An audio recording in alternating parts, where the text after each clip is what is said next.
Arutelu uue jahiseaduse ümber on käinud juba, võib ütelda, üle 10 aasta. Aga väga konkreetseks läks asi siis, kui hakati tegema jahinduse arengukava aastal 2006 ja aastal 2008 saadi siis ka arengukava valmis, milles juba Erametsaliit ja maaomanike esindajad tegid päris mitmeid kompromisse. Aga üks asi jäi sinna arengukavasse kõlama, see on see, et on vaja korrastada jahindusalane seadusandlus ja see peab arvestama rohkem maaomanike huvidega. Ja vastavalt sellele hakkasimegi välja töötama ju uut jahiseaduse eelnõud. Paraku selle eelnõu väljatöötamine takerdus ülemöödunud aasta ja eelmise aasta juuli algul algatasime siis hoiatusaktsiooni sellise, et me keelame jahipidamise oktoobrikuus, kui ei olda nõus edasi arutama uue jahiseadusega seotud asjaolusid.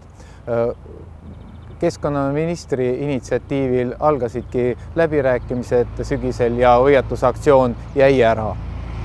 Ja need läbirääkimised kestsid kuni selle aasta veebruari lõpuni ja paraku on nad nüüd uuesti katkenud, kuna Jahimeeste Seltsi ettepanekud selles uue jahiseaduse juures ei ole maaomanike huvidega sellisel tasemel arvestavad, kui meie oleme kokku leppinud oma jahindusfoorumil selle aasta veebruaris. Nii et kui nüüd küsida, et mis on siis põhilised sellised punktid, miks maaomanikud ei saa nõustuda uue jahiseaduse eelnõuga. Me oleme teinud seal piisavalt järeleandmisi. Jahipiirkonnad siiski moodustatakse traditsiooniliselt suurtena riigi poolt ja minimaalne jahipiirkonna suurus on 5000 hektarit ja selle jahipiirkonna moodustab siis riik. Me oleme jahipiirkonna kasutaja vahetamist saab alles algatada sellisel juhul, kui alles 2/3 maaomanikest on nõustunud selle jahirentniku vahetamisega. Meie suurulukite listis on tegelikult ju väikeuluki sarnased liigid nagu metskits ja metsiga, mille majandamisel ei ole vaja arvestada selliste suurte jahipiirkondadega. Aga samas on jäänud uue jahiseadusega lahendamata ikkagi ulukikahjustuste küsimused ja oleme püüdnud seal jõuda siis selliste kompromissideni, et ulukikahjustused reeglina kompenseeritakse siis jahimaa kasutaja ja maaomaniku vahelise lepingu alusel. Aga kui mingitel põhjustel jääb see leping sõlmimata, siis on olemas kord, kuidas siis nendele maaomanikele ulukikahjustused kompenseeritakse, kes ei ole lepinguid sõlminud. Aga täna on siis tuldud välja ettepanekuga, et ulukikahjustuste tarvis tuleks luua hoopis fond, millest siis hakatakse neid ulukikahjustusi kompenseerima ja sinna peaksid siis sissemakseid tegema nii jahimehed kui siis sellest jahindusest saadava tulu arvelt siis jahindusorganisatsioonid. Meie arvates selliste fondide loomine on ju tegelikult selle jahinduse ressursi arvelt ja see toimub ju meie arvelt ja me ei ole sellega päri.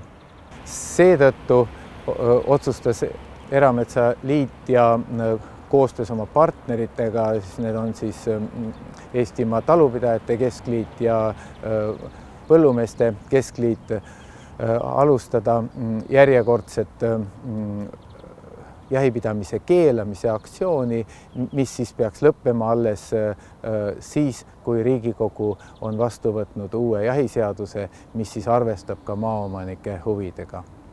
Nii et praegu on, nagu üteldakse, pall jahimeeste väravas ja me ootame siis jahimeeste volikogult ja jahimeeste seltsi juhatuselt sellist konstruktiivset läbirääkimist teemal uus jahiseadus ja maaomanike huvidega arvestamine.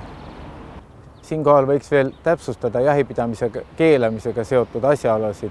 Oleme avanud sellise veebikeskkonna jahiseadus.ee, kus on siis kõikidel maaomanikel võimalus avaldada oma arvamust, toetada seda jahipidamise keelamise aktsiooni ja ka registreerida ennast kui jahipidamise keelajana. Nii et see informatsioon, mis sellel koduleheküljel edasi antakse, see edastatakse Keskkonnaametile ja Keskkonnaamet omakorda jahiseltsidele. Ja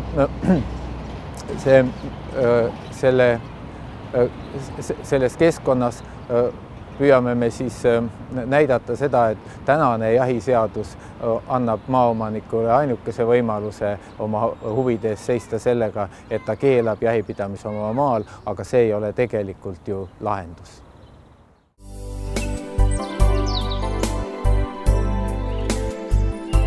Metsaühistu toetus on siis suunatud metsaühistutele, kuid seal on muidugi kaudne mõju või tegelikult otsene mõju on ka erametsaomanikele endile, sest metsaühistu toetuse raames toetatakse nii rühma nõustamist kui puidu ühismüüki ja siis iga metsanduse väärtuse parandamisel näiteks koolimetsa rajamist, õppealade, kaitse- ja katsealade rajamist ja nii edasi.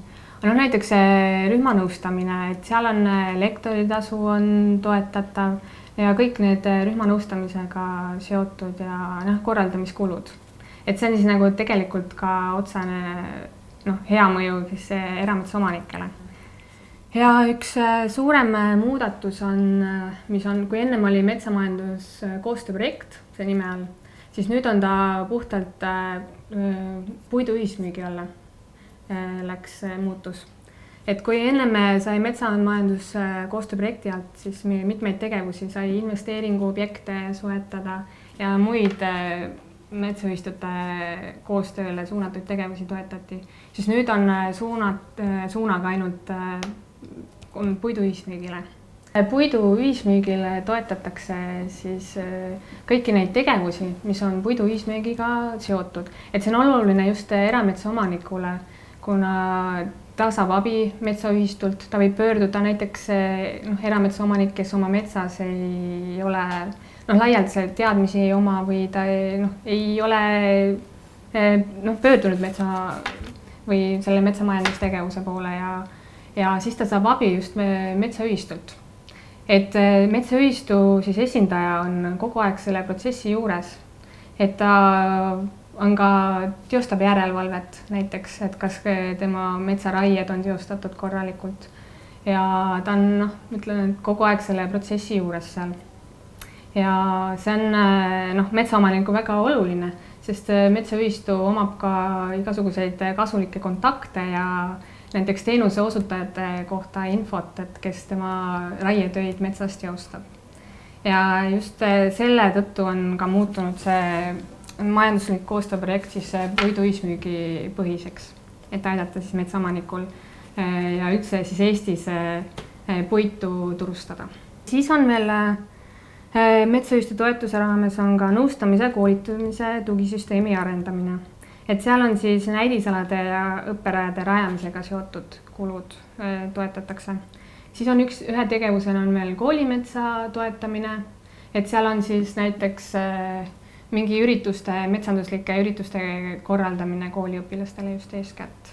Ja siis ka koolimetsa asutamine ja selle tegevusega seotud või korraldamisega seotud tegevused.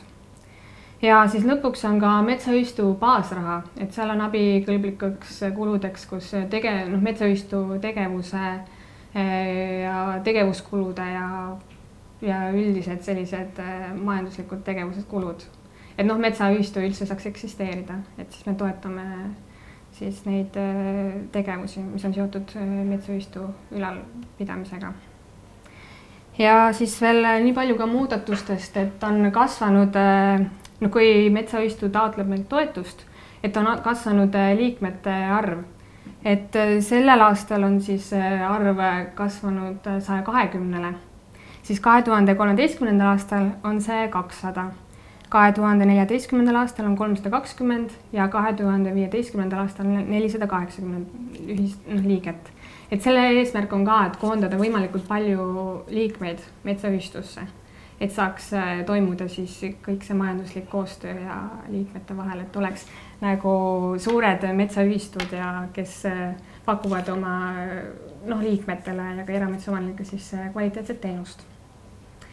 Ja nii palju veel muudatust, et kui ennem oli kindel kuupäev, et kui sai taotlusi esitada, siis nüüd on see selline sujuv. Et seda saab esitada siis, kui metsaühistul on näiteks need liikmete arv täis. Et see annab paremini siis ka metsaühistul planeerida oma tegevusi. Ja selles mõttes on see ka palju mõistlikum.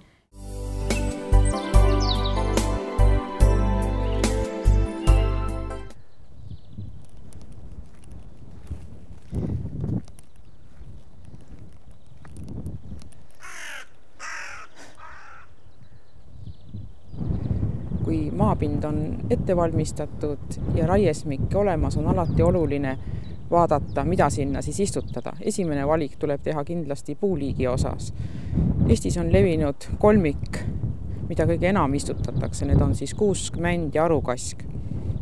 Kuid on ka teisi ja huvitavamaid liike ning seal mängib juba oma metsaomaniku tahe rolli, mida ta tegelikult tahab. Ja valik tuleb teha kas siis majanduslikult otstarbekama või selle puuliigi osas, mis on nagu endale südamele lähedasem. Kindlasti haruldasemate ja ka võõrpuuliikidega puhul tuleb arvestada, et ei ole võimalik neid metsaks kasvatada ilma hoolsa hooldustööta ning seetõttu vajavad nad palju aega ja ka raha, et neid kultuure metsaks välja kasvatada. Seetõttu on lihtsam olnud ikkagi valida meie põhilise kolmiku vahel. Need on siis kuusk, mänd ja kask. Järgmisena tuleb teha valik taime tüübi vahel, kas valida paljasjuurne taim või siis suletud juurekavaga ehk potitaim. Potitaime puhul tuleb kindlasti arvestada, et ta on noorem, ta on pisut õrnem ja ta ei sobi väga viljakale maale, sobib vähe viljakale kuni keskmise viljakusega maadele. Aga samas potitaime on jälle hõlpus istutada ning tema juurekava ei ole saanud erinevate koolitamiste käigus nii palju kannatada ning seetõttu on kasvama mineku tõenäosus potitaimel alati suurem, kui on paljasjuursel taimel.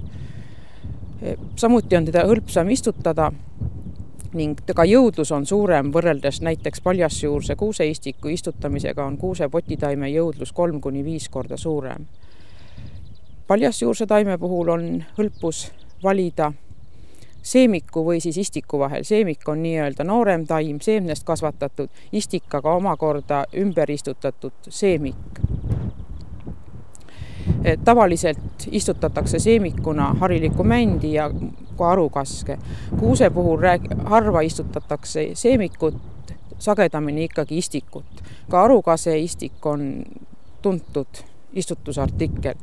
Istiku ja seemiku vahe tegelikkuses on ikkagi selles taime vanuses, taime suuruses ja ka taime juurekavas.